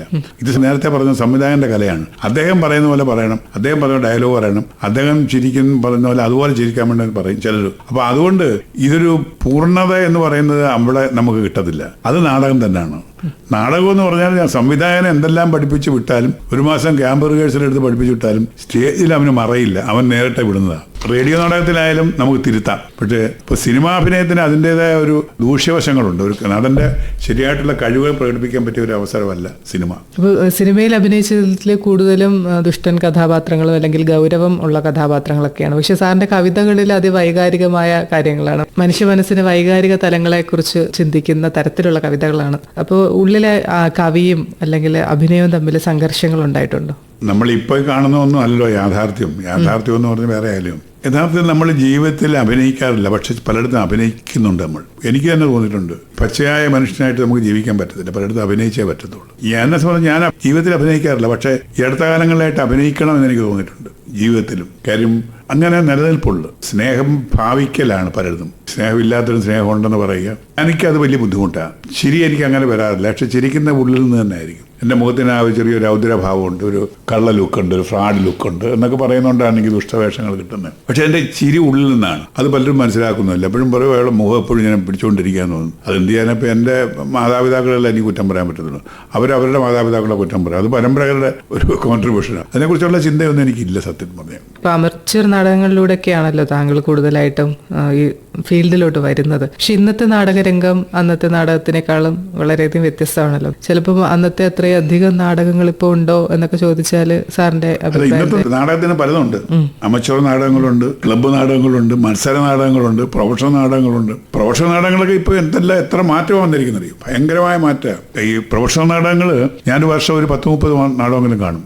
എനിക്കതൊരു ഹരവാ. കൊല്ലത്ത് പോയി കാണും. നാടകമേളകൾ നടത്താറുണ്ട് കേരളത്തിൽ. അങ്ങോളം 120 നാടക സങ്കേതങ്ങൾ നമ്മുടെ കേരളത്തിലുണ്ട്. അപ്പോൾ നാടകത്തിന്റെ നമ്മുടെ പലതരത്തിലുള്ള രീതികളൊക്കെ മാറ്റമാണ്. ഇപ്പം നാടകങ്ങൾ തീവ്രമായ മനുഷ്യന്റെ കാര്യങ്ങളാണല്ലോ. ഞാൻ കണ്ടിട്ടുള്ള നാടകങ്ങളിൽ ഏറ്റവും കൂടുതൽ സബ്ജക്റ്റ് ആക്കിയിട്ട് എന്താ അറിയോ, കുടുംബ ബന്ധങ്ങളാണ്. വഴിതെറ്റിപ്പോകുന്ന മക്കളുടെ കുറിച്ച് വേദനിക്കുന്ന മാതാപിതാക്കളുടെ കഥകളാണ് കൂടുതൽ ഞാൻ കാണുന്നത്. വഴിതെറ്റി പോവുക, ഡ്രഗ്സിന് അഡിക്റ്റായി പോവുക, പ്രേമത്തിൽ അടിപെട്ട് പോവുക, ഇങ്ങനെയൊക്കെയുള്ള അതായത് പച്ചയായ ജീവിതം തന്നെയാണ് നമ്മളിപ്പോൾ ആവിഷ്കരിച്ചിരിക്കുന്നത്. വേർതിട്ട് ചിലത് പോരാണ്ടെങ്കിൽ പോലും അങ്ങനെയുള്ളതാണ് വേണ്ടത്. അത് ഗുണപാഠം ആകേണ്ടതാണ്. പക്ഷെ അതുകൊണ്ടൊന്നും നമ്മൾ നന്നാവാനും പോകുന്നില്ല, നമ്മൾ ഗുണാംശം എടുക്കാനും പോകുന്നില്ല. അപ്പം ആ ഒരു വ്യത്യാസം നാടകങ്ങൾക്കുണ്ട്. സിനിമയ്ക്ക് ഇപ്പം നേരത്തെ പറഞ്ഞതിൻ്റെ കൂട്ട് ഒരു കഥയില്ലാത്മയുടെ കഥയാണത്.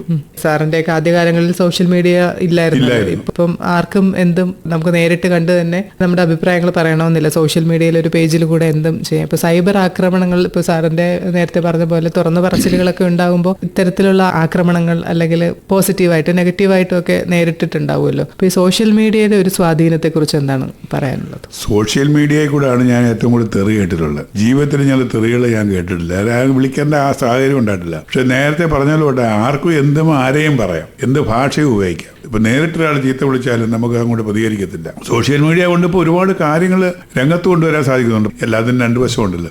നമുക്ക് അടുത്ത പാട്ടിലോട്ട് പോയാലോ? അടുത്ത ഒരു വേദാന്തം ഉൾക്കൊള്ളുന്ന ഒരു പാട്ടായിരുന്നാ. മഴ കൊണ്ട് മാത്രം മുളയ്ക്കുന്നതെന്നും പറഞ്ഞുകൊണ്ടൊരു പാട്ടുണ്ട്. അതെ, Spirit. അർത്ഥവത്തായ ഒരു സ്പിരിച്വൽ ആണ്. സ്പിരിറ്റ് സിനിമയിലെ പാട്ടല്ല. റഫീഖ് അഹമ്മദാണ് എൻ്റെ പാട്ട് എഴുതിയിരിക്കുന്നത്. വിജയ് യേശുദാസാണ് പാടിയിരിക്കുന്നത്. സംഗീതം ഷഹബാസ് അമനാണ്. എൻ്റെ ഒരു സുഹൃത്തിൻ്റെ മൊബൈൽ ഈ പാട്ട് ഞാൻ എപ്പോഴും കേൾക്കും. ഒന്നുകൂടെ കേൾക്കാൻ പറയും.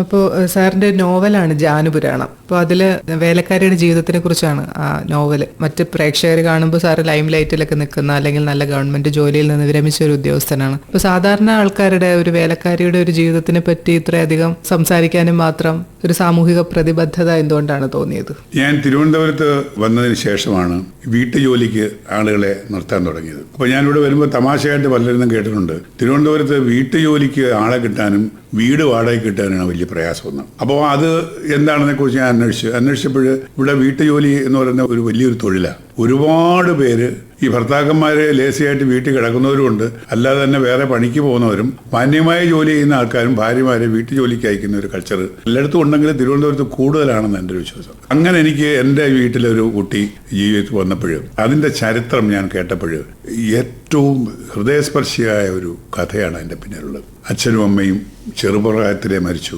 5-ാം വയസ്സ് മുതൽ കുട്ടികളെ നോക്കാൻ വേണ്ടി പോയി.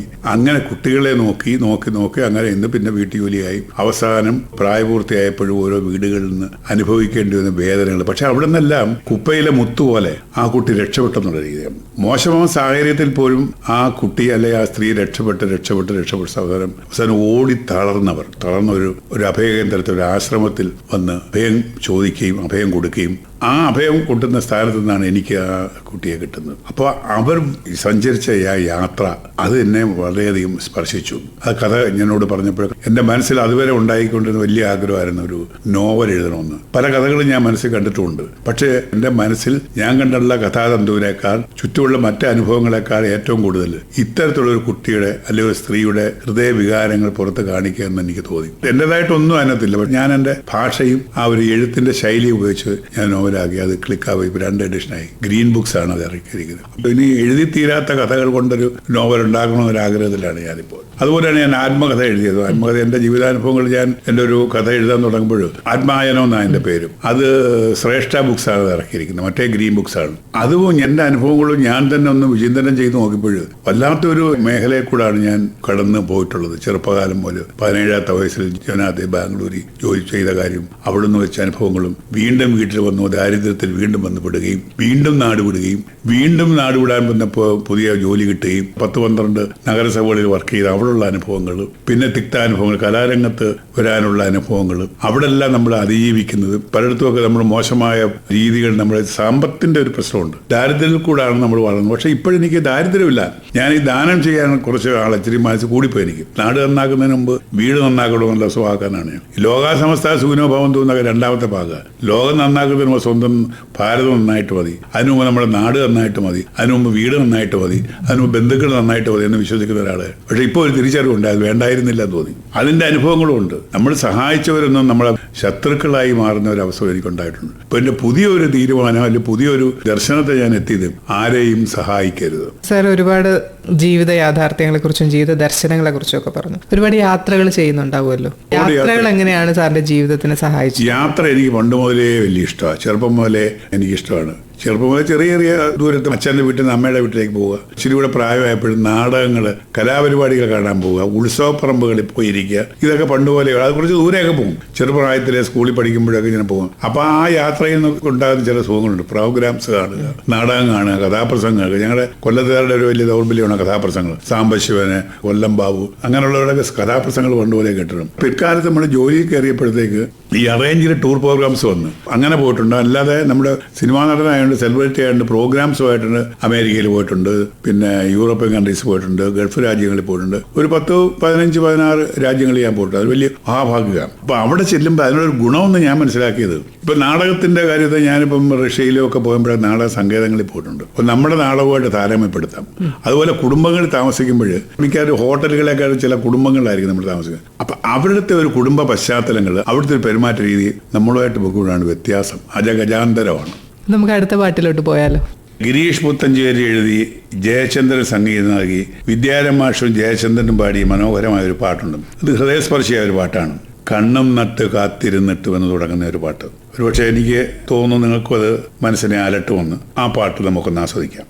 റിട്ടയർമെന്റിന്റെ സമയത്ത് എല്ലാ ദിവസവും ജോലിക്ക് പോകുന്നു, വീട്ടിൽ വരുന്നു, വളരെ തിരക്കേറിയ ഔദ്യോഗിക ജീവിതം. പെട്ടെന്നൊരു ദിവസം നമ്മൾ നാളെ മുതൽ ഓഫീസിൽ പോകണ്ട, നമുക്ക് ഫുൾ ടൈം ഫ്രീ ആണ് എന്നുള്ളൊരു അവസ്ഥ വരുമ്പോൾ മിക്കവാറും റിട്ടയർമെന്റ് ലൈഫിലൂടെ കടന്നു പോകുന്ന ആൾക്കാരൊക്കെ ഒന്ന് ചിന്തിക്കുമല്ലോ, നാളെ മുതൽ നമ്മൾ എന്ത് ചെയ്യും എന്നൊക്കെ. സാറിനാകുമ്പോൾ പിന്നെ സാംസ്കാരിക പ്രവർത്തനങ്ങൾ, സാഹിത്യ പ്രവർത്തനങ്ങൾ, അത്തരത്തിലുള്ള ഒരുപാട് ആക്ടിവിറ്റീസ് ഉള്ളത് കൊണ്ട് അത്തരത്തിലൊരു ചിന്ത ഉണ്ടായിട്ടില്ലെന്നാണ് വിചാരിക്കുന്നത്. ഇല്ല, റിട്ടയർമെന്റ് സമയത്ത് കുറച്ച് ദിവസം ഇതൊക്കെ എല്ലാവർക്കും വരും. ഞാൻ പിന്നെ 2004 റിട്ടയർ ആയത്. അതുകൊണ്ട് എനിക്കിപ്പോൾ അതങ്ങ് മാറി. പക്ഷേ എങ്കിൽ ഇപ്പോൾ ഉള്ള പ്രശ്നം എന്ന് പറഞ്ഞാൽ ദിവസങ്ങളും ഓർമ്മകളും സൺഡേ എന്നാൽ അങ്ങനെ ഇദ്ദേഹം ഓരോ ദിവസങ്ങൾ ഇങ്ങനെ കഴിഞ്ഞു പോകുന്നു. എനിക്ക് ചെറിയ എഴുത്ത് സ്വഭാവങ്ങളുണ്ട്, വായനാശീലമുണ്ട്. രാവിലെ ചില 4 മണിക്ക് എഴുന്നേൽക്കുക, കുറച്ച് യോഗ ചെയ്യുക, കുറച്ച് എക്സസൈസ് ചെയ്യുക, വാക്കിങ്ങിന് പോവുക, അവിടെ കുറച്ച് സൗഹൃദങ്ങളുമായി പങ്കിടുക, ലോകകാര്യങ്ങൾ ചർച്ച ചെയ്യുക. രാഷ്ട്രീയം നമുക്ക് പറ്റാത്ത ഒരു മേഖലയാണ് രാഷ്ട്രീയം. എങ്കിലും രാഷ്ട്രീയത്തെ ഓരോരുത്തരും പറയാം, അവരോരോരുത്തരും അവരവരുടെ ഫേവർ ചെയ്ത് പറയും. പക്ഷെ അവിടെ നിന്ന് പരസ്പരം അടിയും വഴക്കൊന്നുമില്ല. ഓരോ ശരിയെന്ന് പറഞ്ഞാൽ അവസാനം കൈകൊടുത്തു പോകും. പക്ഷെ പറയുന്നത് മൊത്തം രാഷ്ട്രീയ, പല ചേരിക്കാരും കാണും, ഓരോ രാഷ്ട്രീയ പാർട്ടികളെ അനുകൂലിക്കുന്നവരാണ്. അതെല്ലാം രസമാണ്, കേൾക്കാൻ രസമാണ്. പരസ്പര ബഹുമാനത്തോടെ അംഗീകരിക്കത്തില്ലോ. നല്ലതും ചീത്തയും പറഞ്ഞ ചീത്ത. ഇപ്പം ഞാൻ പറയാം, എന്നെ പഠിപ്പിച്ച ഒരു കാര്യം, തർക്കിക്കാൻ പോകരുതെന്ന്. തർക്കിക്കാൻ പോയാൽ ഒരു കാലത്തും ഒരാൾ ജയിക്കത്തില്ല. അപ്പോൾ തർക്കത്തിന് വിടക്കും, അത് അംഗീകരിച്ചു കൊടുക്കുക. കുടുംബജീവിതത്തിനും ഭാര്യാഭർത്തം നമ്മൾ ബന്ധം വരസുന്നത് എപ്പോഴാണ്? തർക്കം വരുമ്പോഴാണ്. എന്തെങ്കിലും ഒരു കാര്യം പറയുമ്പോൾ തർക്കിക്കാതിരിക്കുക. ഒന്ന് പരസ്പരം തോറ്റു കൊടുക്കലാണ് കുടുംബ ബന്ധത്തിന്റെ ഏറ്റവും വലിയ. പണ്ട് അങ്ങനെ അല്ലായിരുന്നു, അഡ്ജസ്റ്റ് ചെയ്തു പോകാം, വിട്ടുവീഴ്ച ചെയ്തു പോകും. ഇപ്പൊ അതൊന്നും അല്ല, തോറ്റു കൊടുത്തേക്കണം. ഭർത്താവ് പറയുന്ന ശരി, സമ്മതിച്ചു, പിന്നെ അത് തിരുത്താൻ ശ്രമിക്കുക. അങ്ങനെയാണ് കുടുംബജീവിതത്തിന്റെ പദ്ധതി എന്നാണ് ഇപ്പോഴത്തെ കാലഘട്ടം മനസ്സിലാക്കേണ്ടത്. സാറിന്റെ ഭാവി പദ്ധതികൾ എന്തൊക്കെയാണ്? ഭാവി പദ്ധതി എന്തെങ്കിലും പ്ലാൻസ് ഉണ്ടോ? പുസ്തക രചന, അങ്ങനെ എന്തെങ്കിലും? ഞാനൊരു അലസത എനിക്ക് കൂടിയിരിക്കുന്നു. അലസത കൂടിയിരിക്കുന്നത് കാരണം എനിക്ക് എഴുത്തിലേക്ക് അങ്ങോട്ട് ഒതുങ്ങുന്നില്ല. വായന ഉണ്ട്.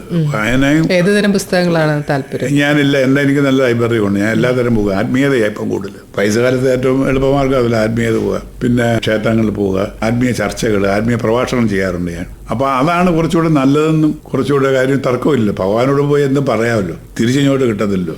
അപ്പോൾ നമ്മളിങ്ങനെ സീരിയസിലേക്ക് പോകുന്നതിനേപ്പോൾ ജീവിതത്തിൽ പഠിച്ച് സ്വന്തത്തിനും ബന്ധത്തിനൊന്നും ഒരു അർത്ഥമില്ലെന്ന് ഞാൻ മനസ്സിലാക്കിയിട്ടുണ്ട്. പണ്ട് എനിക്ക് എല്ലാ കുടുംബാംഗങ്ങളെയൊക്കെ വലുതാക്കണം എന്നുള്ള ആഗ്രഹമായിരുന്നു. അവരെല്ലാം വലുതായി നല്ല ഇല്ല. അതുകൊണ്ട് അതിനെക്കുറിച്ചൊരു പാട്ട് എനിക്ക് കേൾപ്പിക്കണമെന്ന് തോന്നുന്നു. എന്താ പാട്ട് കേൾക്കുന്നു? സ്വന്തം എന്ന പദത്തിന് എന്തർത്ഥം എന്നൊരു പാട്ടുണ്ട്. അത് ഈ മോഹിനിയാട്ടത്തിൽ ഉള്ളൊരു പാട്ടാണ്. ശ്രീകുമാരൻ തമ്പി സാറിന്റെ ദേവരായ മാഷ് സംഗീതം ചെയ്ത് യേശുദാസ് പാടിയ ഒരു മനോഹരമായ ഒരു പാട്ടാണ്. അപ്പോൾ അത് നമുക്കൊന്ന് കേൾക്കാം. അപ്പോൾ സാറിന്റെ ശബ്ദം ഗാംഭീര്യമുള്ള ശബ്ദമാണ്. അപ്പം ഡബിങ് രംഗത്ത് ഒരുപാട് അവസരങ്ങൾ വന്നിട്ടുണ്ടോ?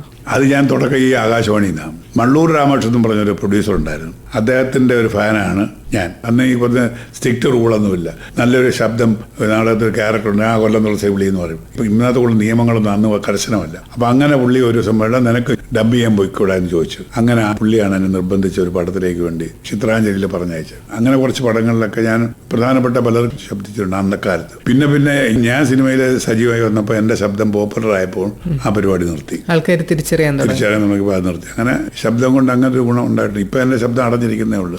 ഗംഭീരമുള്ള ശബ്ദം എന്നാണ് പറയുന്നത്. സാർ, ഒരുപാട് ഹിറ്റ് എന്ന് പറയാൻ പറ്റുന്ന സിനിമകളുടെ ഭാഗമായിട്ടുണ്ടല്ലോ. ഇപ്പോൾ കിലുക്കം, കിരീടം, ഗോഡ് ഫാദർ, സൂര്യഗായത്രി, കൗരവർ, തലസ്ഥാനം, അധിപൻ, ദശരഥം, അങ്ങനെ കോട്ടയം കുഞ്ഞച്ചൻ, ഒരുപാട് ആൾക്കാർ ഏറ്റെടുത്ത സിനിമകളുടെ ഭാഗമായിട്ടുണ്ട്. അതുകൊണ്ട് തന്നെ ആൾക്കാർക്ക് ഒറ്റ നോട്ടത്തിൽ സാറിനെ തിരിച്ചറിയുന്നുണ്ട്, ശബ്ദം തിരിച്ചറിയുന്നുണ്ട്. അപ്പോൾ തിരിഞ്ഞു നോക്കുമ്പോൾ എന്ത് തോന്നുന്നു? ഈ വ്യക്തി ജീവിതത്തിൽ നമുക്ക് ദുഃഖങ്ങൾ സുഖങ്ങളൊക്കെ മാറി മാറി വരും എല്ലാവർക്കും. ഇപ്പോൾ ജീവിതത്തിന്റെ അടിസ്ഥാന കാര്യങ്ങളൊക്കെ എല്ലാവർക്കും സെയിം തന്നെ ആയിരിക്കുമല്ലോ, ദുഃഖങ്ങളും സന്തോഷങ്ങളും ഒക്കെ. എങ്കിലും കുറച്ചധികം പ്രേക്ഷകരുടെ സ്നേഹമൊക്കെ, അല്ലെങ്കിൽ ഏതെങ്കിലും ഒരു സ്ഥലത്ത് ചെന്ന് നിന്നാൽ ആൾക്കാർ തിരിച്ചറിയുന്ന തലത്തിലേക്കൊക്കെ നമുക്ക് സിനിമാ ജീവിതവും നാടക ജീവിതവും ഒക്കെ സാറിനെ കൊണ്ട് എത്തിച്ചു. അതിലൊരു സന്തോഷമൊക്കെ തോന്നാറില്ലേ? തീർച്ചയായിട്ടും എന്നെ അത്ഭുതപ്പെടുത്തുന്നു. ഞാനിപ്പോൾ സിനിമയിൽ നിന്ന് സജീവമല്ല. ഇപ്പോഴും ക്യാൻസർ വന്നായിരുന്നല്ലോ എനിക്ക്. ക്യാൻസർ വന്നപ്പോൾ ഞാൻ കുറച്ചൊന്ന് ഒതുങ്ങി നിന്നു, കാര്യം ശാരീരികമായ അസ്വസ്ഥതകൾ വന്നു. പക്ഷെ വർഷങ്ങൾ കഴിഞ്ഞിട്ട് പോലും ഇപ്പോഴും എന്നെ തിരിച്ചറിയുന്നു എന്നറിയുമ്പോഴാണ് ഞാൻ സന്തോഷവാനും ഏറ്റവും കൂടുതൽ അഭിമാനിക്കുന്നതും. ഈ മീഡിയയുടെ ഒരു ശക്തിയാണ്. പ്രത്യേകിച്ച് തമിഴിലാണ്, തമിഴർക്കാണ് ഏറ്റവും കൂടുതൽ.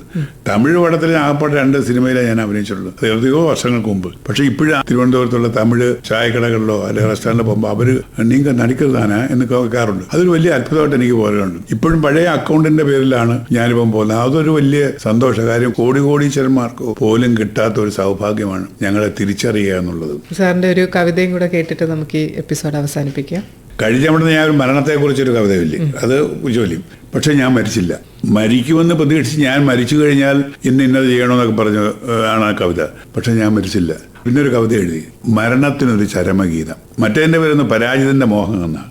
ഒരു പരാജിതന്റെ മോഹം എന്നാണ് ആ കവിതയ്ക്ക് പേരെങ്കിൽ ഇതിന് മരണത്തിനൊരു ചരമഗീതം. ഭൂമിക്കൊരു ചരമഗീതം എഴുതിയത് ONV സാറാണ്. പക്ഷെ മരണത്തിന് ചരമഗീതം എഴുതിയ ദുഷ്ടനാണ് ഞാൻ.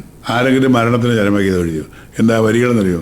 ഇല്ല മരിക്കില്ല, മരണമെനിക്കില്ല, മരണമേ വിടവിട, മതി തീർന്നൊരു ദിനം ജീവിച്ചിരുന്നില്ല, കൊതി തീർന്നൊരു ദിനം ജീവിച്ചിരുന്നില്ല എന്നും പറഞ്ഞുകൊണ്ടൊരു കവിതയാണ്. അത് കാസറ്റാക്കിയതാണ്. അത് ഞാൻ എഴുതി. അവസാനം ഞാൻ പണ്ട് ആഗ്രഹിച്ചിരുന്നു, നടന്നില്ല. അപ്പം അവസാനം ഞാൻ എത്തുന്നത് ആ പരമ്പൊരുളിലേക്കാണ്, ഈശ്വര ചിന്തയിലേക്കാണ്. ഈശ്വരനാണ് എനിക്ക് അവസാനം വരെ ഉള്ളതെന്നുള്ള നിഗമനത്തിലാണ്, അതിലാണ് അവസാനിക്കുന്നത്. നമുക്ക് അടുത്ത പാട്ടിലേക്ക് പോയാലോ? അടുത്ത ഏത് ഗാനമാണ്? ഞാൻ ഏറ്റവും കൂടുതൽ ഇപ്പോൾ ആരാധിക്കുന്ന മുരുകനെയാണ്. ഞാൻ തീർച്ചയായിട്ടും മുരുകനെ കുറിച്ചുള്ള ഒരു പാട്ട് എനിക്ക് പാടണമെന്ന് തോന്നി. നരൻ എന്ന പടത്തിൽ വളരെ പ്രസിദ്ധമായ MG ശ്രീകുമാരൻ അടിച്ചു പൊളിച്ച് പാടിയ ഒരു പാടുണ്ട്. അടിച്ചുപൊളി പാട്ടില്ലെന്ന് വിചാരിച്ചുകൊണ്ട് ചെറുപ്പക്കാർ വിഷമിക്കണ്ട. വേൽമുരുക ആ പാടും, അത് നമുക്കൊന്ന് പാടാം. ദീപക് ദേവാണ് അത് സംഗീതം നൽകിയത്. ആ പാട്ട് നമുക്കൊന്ന് ആസ്വദിക്കാം, നിങ്ങളൊന്ന് അടിച്ചു പൊളിക്കാം. ഓക്കെ, നമ്മുടെ എപ്പിസോഡിന്റെ സമയം ഇവിടെ അവസാനിക്കാറായിരിക്കുകയാണ്. അപ്പോൾ ഇത്രയും സമയം വ്യത്യസ്തമാർന്ന അനുഭവങ്ങളും ജീവിത ദർശനങ്ങളും ഇഷ്ടഗാനങ്ങളും ശ്രോതാക്കളുമായി പങ്കുവെച്ച മലയാളികളുടെ ഇഷ്ടനടൻ കൊല്ലം തുളസിക്ക് ആകാശവാണിയുടെ നന്ദി അറിയിക്കുകയാണ്. ഇനിയും വളരെ സന്തോഷത്തോടെ ആയുരാരോഗ്യ സൗഖ്യത്തോടെ അഭിനയ ജീവിതവും മറ്റ് പ്രവർത്തനങ്ങളും മുന്നോട്ട് കൊണ്ടുപോകാൻ എല്ലാവിധ ഭാവുകങ്ങളും നേരുന്നു. നന്ദി, നമസ്കാരം. ആശംസകൾ ഞാനും മനസ്സുകൊണ്ട് ഏറ്റുവാങ്ങുന്നു. പ്രതീക്ഷയോടെ ഞാനും നന്ദി പറയുന്നു. ആകാശവാണിയോടും താങ്കളോടും ഒക്കെ എനിക്ക് വളരെ സന്തോഷത്തോടുകൂടി നന്ദി അറിയിക്കുന്നു. ചലച്ചിത്ര നടൻ കൊല്ലം തുളസി അതിഥിയായി പങ്കെടുത്ത ഞാൻ എന്റെ പ്രിയഗാനങ്ങളുടെ അവസാന ഭാഗമാണ് ഇതുവരെ കേട്ടത്. നിർവഹണം MS ആശ, നിർവഹണ സഹായം വിനോദ് പ്രഭാകർ.